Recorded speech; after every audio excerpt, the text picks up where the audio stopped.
ನಾನು ಈ ಎಲೆ ನಿನ್ಗೋಸ್ಕರ ತಂದಿದ್ದೀನಿ ಮಿಟ್ಟು. ಯಾರಾದ್ರೂ ಕುರುಡರಾಗಿದ್ರೆ ಅವ್ರ ಕಣ್ಣಲ್ಲಿ ಈ ರಸನ ಬಿಟ್ರೆ ಅವ್ರಿಗೆ ಮತ್ತೆ ಕಣ್ ಕಾಣಿಸುತ್ತಂತೆ. ಒಂದ್ ವೇಳೆ ಅವ್ರ ಕಣ್ ಚೆನ್ನಾಗಿದ್ರೆ ಮತ್ತೆ ಅವ್ರು ಕುರುಡರಾಗ್ಬಿಡ್ತಾರಂತೆ.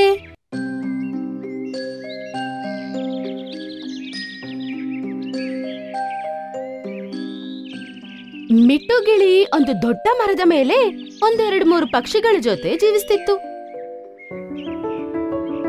ಅದು ದಿನ ಅವುಗಳ ಜೊತೆ ಆಹಾರ ತರಕ್ಕೋಸ್ಕರ ಹೋಗ್ತಿತ್ತು. ಆಮೇಲೆ ಸಾಯಂಕಾಲ ಆದ್ಮೇಲೆನೆ ಮನೆಗೆ ವಾಪಸ್ ಬರ್ತಿದ್ರು. ದಿನಾಲು ನಾನು ಇವರೊಟ್ಟಿಗೆ ಹೋಗ್ಬೇಕು ಮತ್ತು ತಿಂಡಿಗೋಸ್ಕರ ಬಿಸಿಲಲ್ಲೆಲ್ಲ ತಿರ್ಗಾಡ್ಬೇಕು. ಏನಾದ್ರೂ ಒಂದು ಉಪಾಯ ಮಾಡೋಣ.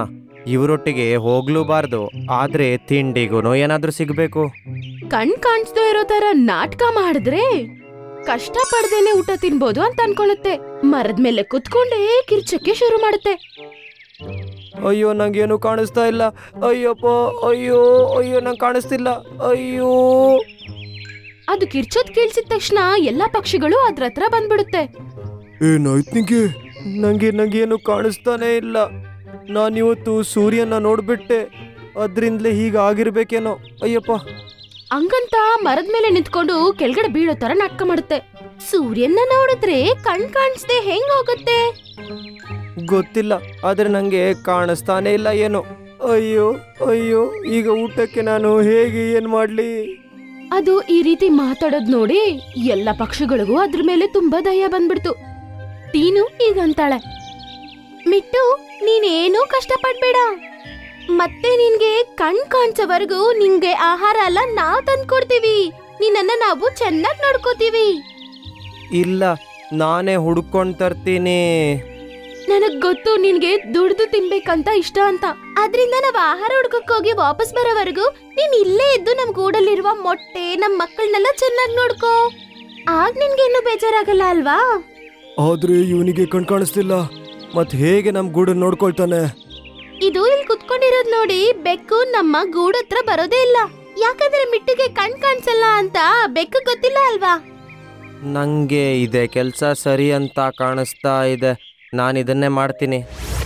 ಈ ಮಾತೆಲ್ಲ ಬೆಕ್ಕು ಬಚ್ಚಿಟ್ಕೊಂಡ್ ಕೇಳ್ಬಿಡುತ್ತೆ. ಎಲ್ಲಾ ಪಕ್ಷಿಗಳು ಮಿಟ್ಟುನ ಮರದ ಮೇಲೆ ಬಿಟ್ಟು ಹೋಗ್ಬಿಡ್ತವೆ.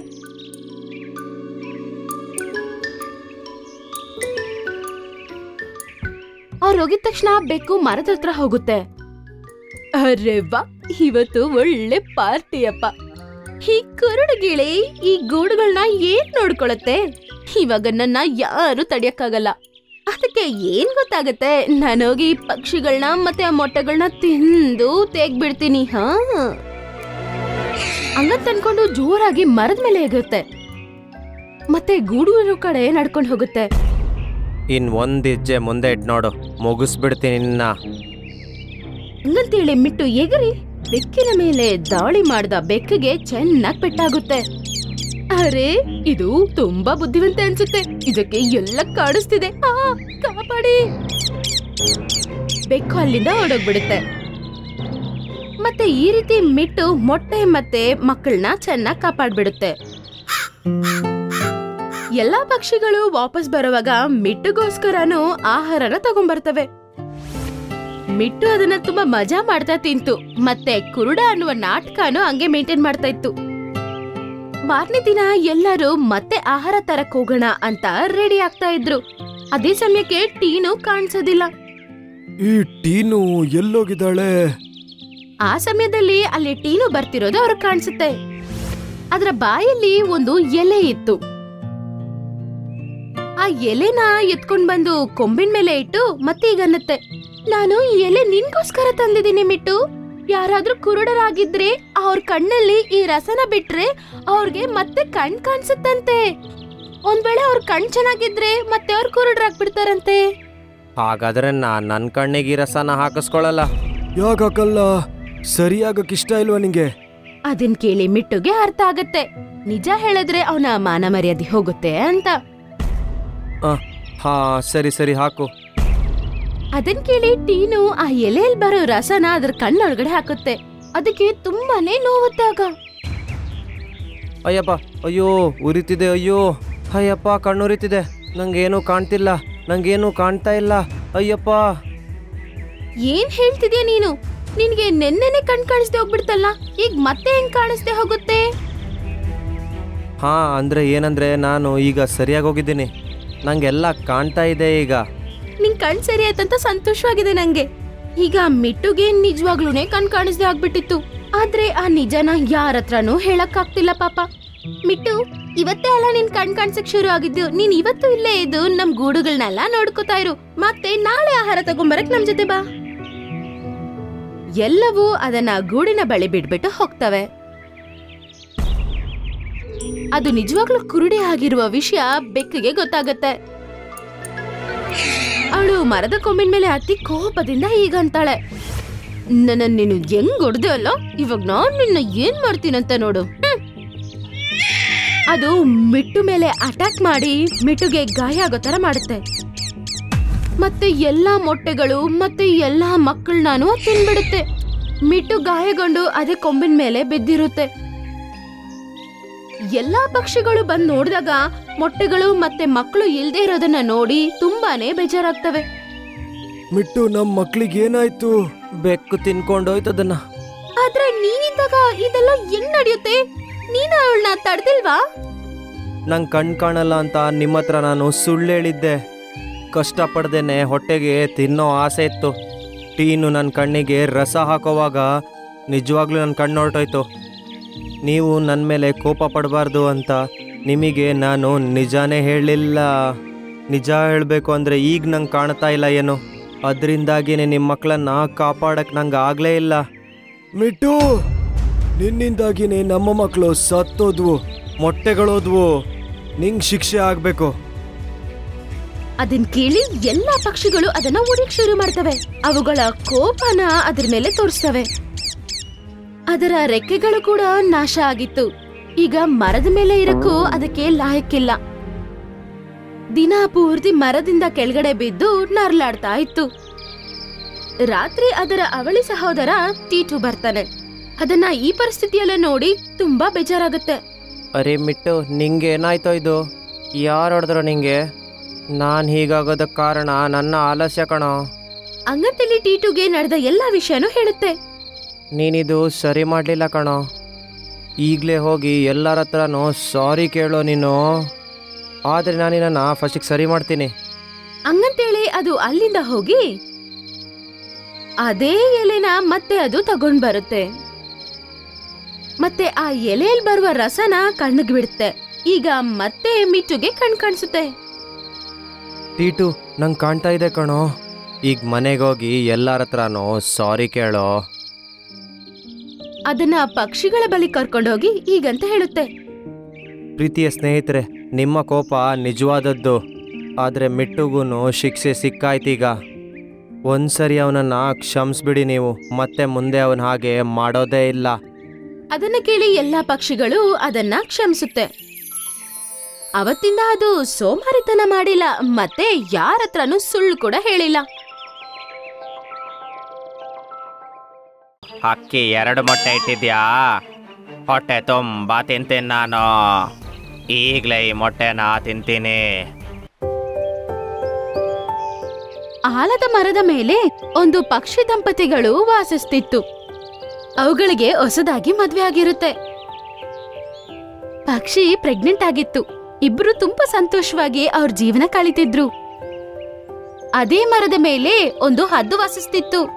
ಅದರ ಒಂದು ರೆಕ್ಕೆ ಚೆನ್ನಾಗೇ ಇತ್ತು, ಆದ್ರೆ ಪಾಪ ಇನ್ನೊಂದು ರೆಕ್ಕೆ ಅದಕ್ಕೆ ಹೇಟಾಗಿತ್ತು. ಹೇಗಿದ್ಯಾ ಅಮ್ಮ ನೀನು? ಹೊರಗಡೆ ಹೋಗ್ತಿದ್ದೀರಾ ಇಬ್ರು? ಒಳ್ಳೇದು. ಅದ್ದೇ ಎಷ್ಟು ಸರಿ ಹೇಳಿದ್ದೀನಿ ನಾನು ನಿಂಗೆ. ಎಲ್ಲಾದ್ರೂ ಹೋಗುವಾಗ ಎಲ್ಲಿಗೆ ಅಂತ ಕೇಳ್ಬೇಡ ಅಂತ. ಕೇಳಿದ್ರೆ ಕೆಲ್ಸ ಆಗಲ್ಲ ಅಂತ ಗೊತ್ತಿಲ್ವಾ? ಏನ್ ಹದ್ದಣ್ಣ, ನಾವ್ ಎಲ್ಲೋದ್ರೆ ನಿಮ್ಗೇನು? ನಿಮ್ಗೆ ಯಾಕ ಚಿಂತೆ? ನೀನು ಈ ಮರದ ಮೇಲೆನೆ ಕೂತಿರ್ತೀಯ, ಎಲ್ಲೂ ಹೋಗಲ್ಲ ಬರಲ್ಲ. ಅದು ಅಲ್ದೆ ನಿನ್ನ ಆಲನೆ ಪಾಲನೆನು ನಾವೇ ನೋಡ್ಬೇಕಾಗಿದೆ. ಅಯ್ಯೋ, ನಾನಂತೂ ಸುಮ್ಮನೆ ಕೇಳ್ದೆ. ನೀವಿಬ್ರು ರೆಡಿಯಾಗಿ ಹೊರಟಿದ್ರಲ್ವಾ, ಚೆನ್ನಾಗಿ ಕಾಣ್ತಿದ್ರಲ್ವಾ. ಆ ದೇವರು ನಿಮ್ಮ ಜೋಡಿನ ಹೀಗೆ ಇಟ್ಟಿರ್ಲಿ. ಧನ್ಯವಾದ. ಆದ್ರೆ ನೀವಂತೂ ಜೋಡಿ ಆಗಕ್ಕಾಗೋದೇ ಇಲ್ಲ, ಯಾಕಂದ್ರೆ ನಿಮ್ದೊಂದು ರೆಕ್ಕೆ ಚೆನ್ನಾಗಿಲ್ಲ ಅಲ್ವಾ? ಈ ಪಕ್ಷಿಗಳು ಎರಡು ಹದ್ದು ಹತ್ರ ಈ ತರನೇ ಮಾತಾಡ್ತಾ ಇತ್ತು.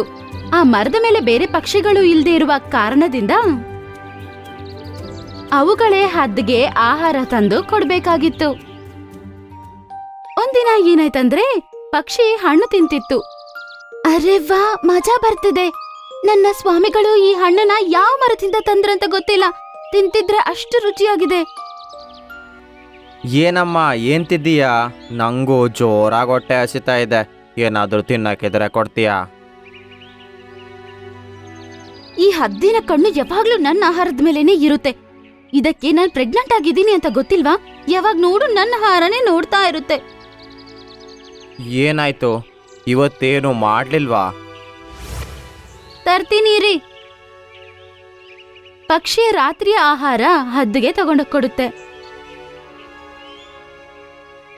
ಹದ್ದು ಅದನ್ನ ತಿನ್ನಕ್ಕೆ ಶುರು ಮಾಡ್ದಂಗ್ಲೆ ಅದು ರಾತ್ರಿ ಮಾಡಿರುವ ಆಹಾರ ಅಂತ ಅದು ಕಂಡುಹಿಡಿಯುತ್ತೆ. ಏನಮ್ಮ, ಇದು ನಿನ್ನೆ ರಾತ್ರಿದಲ್ವಾ? ಇವತ್ತೇನು ಮಾಡಿಲ್ವಾ? ಇರೋದನ್ನೇ ಕೊಡಕ್ಕಾಗೋದು. ಬೇಕಂದ್ರೆ ತಿನ್ನಿ, ಇಲ್ಲಾಂದ್ರೆ ಬೇಡ. ಯಾವಾಗ್ಲೂ ನೀನು ನಿನ್ನೆದ್ದೇ ಕೊಡೋದು ನಂಗೆ. ಮತ್ತೆ ನೀನಂತೂ ಒಳ್ಳೇದೊಳ್ಳೆ ತಿಂತಿರ್ತೀಯ. ನಂಗೂ ಏನಾದ್ರೂ ಒಳ್ಳೆ ತಿನ್ಬೇಕಂತ ಮನ್ಸಾಗ್ತಿದೆ. ನಂಗೂ ಏನಾದ್ರೂ ಕೊಡ್ತೀಯಾ? ನೀವೀ ಮರದ ಮೇಲೆನೆ ಕೂತ್ಕೊಂಡು ನನ್ ತಲೆ ತಿಂತಾ ಇರ್ತೀರ. ಯಾವಾಗ್ಲೂ ಎಲ್ಲೂ ಎಗಿರಿ ಹೋಗಕ್ಕಾಗಲ್ಲ. ಇದೇ ಮರದ ಮೇಲೆ ದಿನ ಕಳೀತೀರಾ. ತಿನ್ನೋದಕ್ಕೆ ಏನಾದ್ರೂ ಸಿಕ್ಕಿದ್ರು ಏನಾದ್ರೂ ಒಂದು ಕೊರತೆ ಹೇಳಿ. ಅರೆ, ನನ್ ಗಂಡ ಬೆಳಗ್ಗೆ ರಾತ್ರಿ ಕಷ್ಟಪಟ್ಟು ಆಹಾರ ತರ್ತಾನೆ. ಆ ಆಹಾರ ನಿನಗ್ ಕೊಡ್ಬೇಕಂತ ನೀನ್ ಅನ್ಕೊಂಡಿದೀಯಾ? ಏನ್ ಸಿಗುತ್ತೋ ಅದನ್ ತಿನ್ನು. ಹದ್ದು ಏನೂ ಮಾತಾಡ್ದೆ ಪಾಪ ಅದೇ ಆಹಾರನ ತಿನ್ನುತ್ತೆ. ದಿನ ಪಕ್ಷಿಯ ಈ ತರದ ಮಾತುಗಳನ್ನ ಕೇಳ್ಬೇಕಾಗುತ್ತೆ. ಆದ್ರೆ ಪಾಪ ಅದೇನೂ ಮಾಡಕ್ಕಾಗಲ್ಲ. ಅದಕ್ಕೆ ಪಾಪ ಎಗರಕ್ಕಾಗಲ್ಲ. ಅದ್ರಿಂದ ಅದು ಆಹಾರ ತರೋ ಪ್ರಯತ್ನ ಕೂಡ ಪಾಪ ಮಾಡಕ್ಕಾಗೋದಿಲ್ಲ. ಅದ್ರಿಂದ ಈ ಹಕ್ಕಿಯ ಕಷ್ಟ ಕೊಡೋ ಮಾತುಗಳನ್ನ ಕೇಳಬೇಕಾಗಿತ್ತು. ಅದು ಏನು ಮಾತಾಡ್ದೆ ಕೇಳ್ತಿತ್ತು. ಅಯ್ಯೋ ದೇವ್ರೆ, ನೀನು ಜೀವ ಕೊಟ್ಟು ನನ್ನ ಜೀವನನ ಯಾಕೆ ಹೀಗೆ ಮಾಡಿದೆ? ನಾನು ಬದುಕಿದ್ದು ಈ ಭೂಮಿ ಮೇಲೆ ಯಾರಿಗೆ ಏನು ಮಾಡಲಿ? ನಾನೊಬ್ರಿಗೆ ಭಾರ ಅಷ್ಟೇ. ಈ ಮರದ ಮೇಲಂತೂ ಯಾರು ಬರೋದು ಕೂಡ ಇಲ್ಲ. ಯಾರಾದರೂ ಬಂದರೆ ನನಗೆ ಅವರು ಹೊಟ್ಟೆಗೆ ಹಾಕಬೇಕಾಗತ್ತೆ. ಒಂದಿನದ ವಿಷಯ ಆದರೂ ಹೌದು ಅಂತ ನನ್ನ ಜೀವನ ಹೀಗೇನೆ ಇರುತ್ತಾ? ನೀವು ಯಾಕೆ ನನಗೆ 2 ರೆಕ್ಕೆನ ಸರಿ ಕೊಟ್ಟಿಲ್ಲ? ಹಾಂ, ನಾನು ಹಾರ್ಬೋದಿತ್ತು. ಆಕಾಶದೆತ್ತರಕ್ಕೆ ಹಾರ್ಬೋದಿತ್ತು. ಏನು ಬೇಕೋ ಅದನ್ನು ತಿನ್ಬೋದಿತ್ತು. ಯಾರಿಗೂ ಬೇಜಾರಂತೂ ಮಾಡ್ತಿರ್ಲಿಲ್ವಲ್ಲ. ಈ ರೀತಿ ಹದ್ದು ಅದ್ರ ಬಗ್ಗೆ ಅದು ಆಗ ಮಾತಾಡ್ಕೋತಿತ್ತು. ಆಗ ಆ ಮರದ ಬಳಿ ಇರುವ ಒಂದು ಹಾವಿನ ಮೇಲೆ ದೃಷ್ಟಿ ಬೀಳುತ್ತೆ. ಹಾವು ಚೆನ್ನಾಗಿ ಕಣ್ಬಿಟ್ಕೊಂಡು ಮೇಲೆ ನೋಡ್ತಾ ಇತ್ತು. ಈ ಹಕ್ಕಿ ಅಂತೂ ಪ್ರೆಗ್ನೆಂಟು. ಕೆಲವು ದಿನದಲ್ಲಿ ಇದು ಮೊಟ್ಟೆ ಕೊಡುತ್ತೆ. ಅದನ್ನ ನಾನು ಸ್ವಾಹ ಮಾಡ್ತೀನಿ. ತುಂಬಾ ದಿನ ಆಯ್ತು ಮೊಟ್ಟೆ ತಿಂದೆ. ಹಾವಿನ ಮಾತು ಹದ್ದು ಕೇಳಿಸ್ಕೊಳುತ್ತೆ. ಸ್ವಲ್ಪ ದಿನ ಆದ್ಮೇಲೆ ಆ ಪಕ್ಷಿ 2 ಮೊಟ್ಟೆ ಇಡುತ್ತೆ. ಆ 2 ಪಕ್ಷಿಗಳು ತುಂಬಾನೇ ಸಂತೋಷವಾಗಿರುತ್ತೆ. ಒಂದಿನ ಆ ಪಕ್ಷಿ ಅನಾರೋಗ್ಯಕ್ಕೆ ಒಳಗಾಗುತ್ತೆ. ಅವಳ ಗಂಡ ಡಾಕ್ಟರ್ ಹತ್ರ ಕರ್ಕೊಂಡು ಹೋಗ್ತಾನೆ. ಅದ್ದೇ, ನೀನಂತೂ ಯಾವುದು ಕೆಲಸ ಮಾಡಲ್ಲ. ನನ್ನ ಹೆಂಡ್ತಿನ ಡಾಕ್ಟರ್ ಹತ್ರ ಕರ್ಕೊಂಡೋಗಿ ಬರೋ ತನಕನ ನಮ್ಮ ಮೊಟ್ಟೆನ ನೋಡ್ಕೋ. ನೀನು ಟೆನ್ಷನ್ ಮಾಡ್ಕೊಳ್ದೆ ಹೋಗು, ನಾನು ನೋಡ್ಕೊಳ್ತೀನಿ. ಇಬ್ರು ಅಲ್ಲಿಂದ ಹೋಗ್ಬಿಡ್ತಾರೆ. ಮತ್ತೆ ಮೊಟ್ಟೆ ಅಲ್ಲೇ ಇರುತ್ತೆ. ಹಾವು ಇದೇ ಚಾನ್ಸ್ಗೋಸ್ಕರ ವೇಟ್ ಮಾಡ್ತಿತ್ತು. ಒಳ್ಳೇದಾಯ್ತು, ಹಕ್ಕಿ 2 ಮೊಟ್ಟೆ ಇಟ್ಟಿದ್ಯಾ? ಹೊಟ್ಟೆ ತುಂಬಾ ತಿಂತೀನಿ ನಾನು. ಈಗಲೇ ಈ ಮೊಟ್ಟೆನ ತಿಂತೀನಿ. ಆದರೆ ಈ ಹದ್ದಂತೂ ಇಲ್ಲೇ ಕುತ್ಕೊಂಡಿದೆ. ಹಾ, ಅರೆ, ಈ ಹದ್ದೇನು ಮಾಡುತ್ತೆ? ಹಾ, ಇದರ ರೆಕ್ಕೆ ಅಂತೂ ಕೆಲಸನೇ ಮಾಡಲ್ಲ. ಇವನನ್ನ ನಂಬ್ಕೊಂಡು ಹಕ್ಕಿಗಳು ಮೊಟ್ಟೆನ ಬಿಟ್ಟೋಗಿದ್ಯಾ? ಹಾವು ಮರದ ಮೇಲೆ ಹತ್ತುತ್ತಾ ಇರುತ್ತೆ. ಇದನ್ನ ಈ ಹದ್ದು ನೋಡ್ಕೊಂಡ್ಬಿಡುತ್ತೆ. ಏಯ್, ಎಲ್ಲಿದ್ಯಾ? ಅಲ್ಲೇ ನಿಲ್ಲೋ. ಧೈರ್ಯ ಮಾಡ್ಕೊಂಡು ಮೇಲೆ ಬಂದ್ರೆ ಯಾರು ನನಗೆ ಎದುರಿಸ್ತಾ ಇರೋದು? ಅಂಗವಿಕಲ ಹದ್ದ, ಏನೂ ಮಾಡೋಕ್ಕಾಗಲ್ಲ. ಒಂದು ಸ್ಟೆಪ್ ಮುಂದೆ ಇಟ್ಟರೆ ಅದ್ಯಾವುದು ಸರಿಯಾಗಿರಲ್ಲ. ನಾನು ಹಕ್ಕಿಯ ಮೊಟ್ಟೆನ ತಿಂತೀನಿ. ಏನು ಮಾಡುತ್ತೋ ಮಾಡ್ಕೋ. ಹಕ್ಕಿಯ ಮೊಟ್ಟೆ ಹತ್ರ ಹೋಗೋದಕ್ಕಿಂತ ಮುಂಚೆ ನನ್ನ ಹೆಣನ ದಾಟ್ಕೊಂಡು ಹೋಗ್ಬೇಕು ನೀನು. ಹಾ ಹೌದಾ, ನೀನ್ ನನ್ನೊಟ್ಟಿಗೆ ಹೋರಾಡ್ತೀಯಾ? ಹಾವು ಹದ್ದಿನ ಮಾತು ಏನು ಕೇಳದೆ ಮರದ ಮೇಲೆ ಹತ್ತಾನೆ ಇರುತ್ತೆ.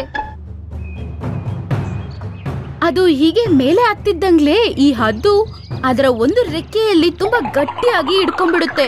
ಅದು ಎಷ್ಟು ಗಟ್ಟಿಯಾಗಿ ಇಟ್ಕೊಂಡಿರುತ್ತಂದ್ರೆ ಹಾವಿಗೆ ಅದನ್ನ ಅದು ಕಾಪಾಡ್ಕೊಳಕ್ಕಾಗಿಲ್ಲ. ಅಷ್ಟರಲ್ಲೇ 2 ಪಕ್ಷಿಗಳು ಅಲ್ಲಿಗೆ ಬರ್ತವೆ. ಹಾ, ಈ ಹಾವು ಇಲ್ಲಿಂದ ಬಂತು? ನನ್ನ ಮಗು ಚೆನ್ನಾಗೇ ಇದೆ ಅಲ್ವಾ? ಪಕ್ಷಿ, ನಿನ್ನ ಮೊಟ್ಟೆನ ನೋಡ್ಕೊ ನೀನು. ನಾನು ಈ ಹಾವನ್ನ ನೋಡ್ಕೊಳ್ತೀನಿ. ಬೇಗ ಹೋಗು, ಇವನು ನಿಮ್ಮ ಮೊಟ್ಟೆನ ತಿನ್ನಕ್ ಬಂದಿದ್ದ. ಆ ಪಕ್ಷಿ ಕೂಡ ಹದ್ದಿನ ಜೊತೆ ಸೇರಿಕೊಳ್ಳುತ್ತೆ ಮತ್ತೆ ಹಾವ್ನ ಅಟ್ಯಾಕ್ ಮಾಡ್ತಾರೆ. ಹಾವು ಭಯ ಪಟ್ಕೊಂಡು ಅಲ್ಲಿಂದ ಅದರ ಪ್ರಾಣ ಕಾಪಾಡ್ಕೊಂಡು ಓಡೋಗ್ಬಿಡುತ್ತೆ. ಪಕ್ಷಿ ಇದನ್ನೆಲ್ಲ ನೋಡಿ ತುಂಬಾನೇ ಸಂತೋಷ ಪಡುತ್ತೆ. ಹದ್ದು ಅದರ ಮಕ್ಕಳ ಪ್ರಾಣ ಕಾಪಾಡ್ಬಿಡ್ತು. ಹದ್ದು ಅಣ್ಣ, ನೀನು ನನ್ನ ಮಕ್ಕಳ ಪ್ರಾಣ ಇವತ್ತು ಕಾಪಾಡಿದ್ಯಾ. ನಾನ್ ನಿನ್ನ ಏನೇನ್ ಮಾತು ಮಾತಾಡಿದೀನಿ, ಆದ್ರೆ ನೀನು ನಿನ್ನ ಪ್ರಾಣನೂ ಲೆಕ್ಕ ಮಾಡದೆ ಹಾವಿನ ಜೊತೆ ಜಗಳ ಮಾಡಿ ನನ್ನ ಮಕ್ಕಳನ್ನ ಕಾಪಾಡಿದ್ಯಾ. ನಿಮ್ಮ ಈ ಸಹಾಯ ನಾನು ಯಾವಾಗ್ಲೂ ಮರೆಯೋದಿಲ್ಲ. ಹದ್ದಣ್ಣ, ನಮ್ಮನ್ನ ಕ್ಷಮಿಸ್ಬಿಡು. ನಮ್ಮ ಕಠೋರವಾದ ಮಾತಿಂದ ನಿಂಗೆ ಬೇಜಾರಾಗಿದೆ ಅಂತ ಗೊತ್ತು. ನಾವಂತೂ ನಿನ್ನ ನಾಲಾಯಕ್ ಅಂತ ಅನ್ಕೊಂಡಿದ್ವಿ, ಆದ್ರೂ ನಮಗ್ ನೀನ್ ಹೆಲ್ಪ್ ಮಾಡಿದ್ಯಾ. ಅರೇ, ಇದಂತೂ ನನ್ನ ಕರ್ತವ್ಯ. ಇವಾಗ ಪಕ್ಷಿಗಳು 2 ಹದ್ದನ್ನ ತುಂಬಾ ಚೆನ್ನಾಗಿ ನೋಡ್ಕೊತಾ ಇತ್ತು ಮತ್ತೆ ಹದ್ದಿನ ಬಳಿ ತುಂಬಾ ಪ್ರೀತಿಯಿಂದ ಮಾತಾಡ್ತಿದ್ವು. ಈಗ 3 ಸೇರಿ ತುಂಬಾ ಸಂತೋಷವಾಗಿ ಆಲದ ಮರದಲ್ಲಿ ಜೀವಿಸ್ತಾ ಇದೆ.